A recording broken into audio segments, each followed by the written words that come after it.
qofna ku baryin inuu noloshaada ku jiro haddii wicitaanadaada iyo fariimahaaga la inkiro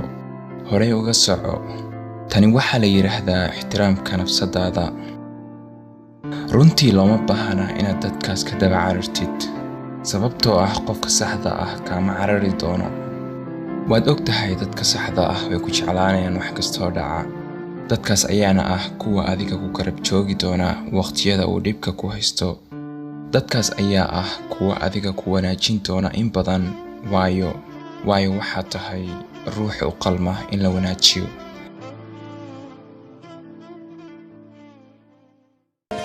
inta wiil dhigaya shaydani ma qabato adan ku ilaasha nafta ku